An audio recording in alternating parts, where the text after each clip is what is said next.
Do it. Roger, roger. It's unfair. We would be honored if you would join us. Hey everyone, and welcome to today's new video. So, why did Yoda send Qui-Gon, Jinn, and Obi-Wan to kill Darth Maul?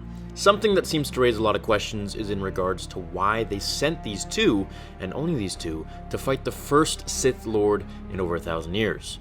If we remember, Qui-Gon reveals his experience with the Sith on Tatooine, who revealed himself for the first time to the Jedi at that point. It was this that made Jinn tell the Council, who told them that they'd use all their resources to unravel this mystery and they'd discover the identity of his attacker immediately.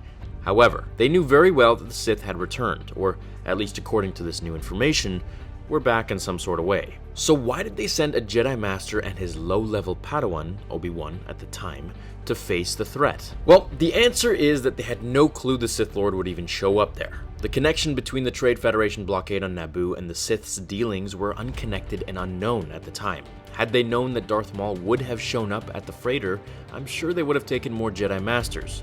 That said, at the time, there were only about 10,000 Jedi in the entire galaxy, and each one was immensely busy with their own affairs and missions. The faith that a master and his apprentice could handle such a task was obviously overconfidence at its best. The Council felt Master Qui-Gon, while not being on the Council due to his strayed perception of the Force in comparison to his Jedi acquaintances, was knowledgeable enough and capable enough to handle the Trade Federation negotiations, much less a Sith Lord, which he was trained to defeat. They had faith that he'd call for backup if a Sith Lord were to present itself on Naboo or anywhere. However, everything on the battlefield happened far too fast, and in the end, as Qui-Gon always preaches, it was the will of the Force that he died.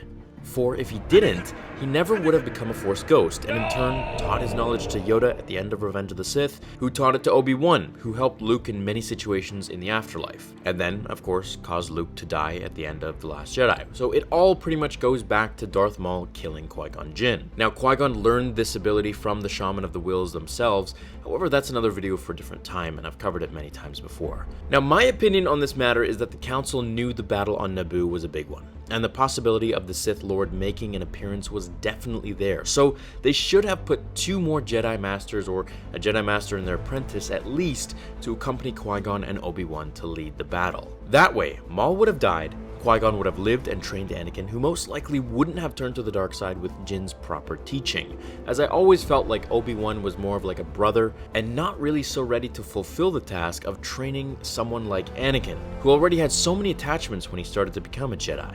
The galaxy would have looked much different today, however, as Master Qui-Gon says, it was the will of the Force. So let me know if you guys agree or disagree with the Council's decision. Thank you for watching, everyone. I hope you enjoyed today's video, and I will see you all in the next episode of Star Wars Theory. Until then, my fellow Jedi and Sith friends, remember, The Force will be with you always. Fulfill your destiny.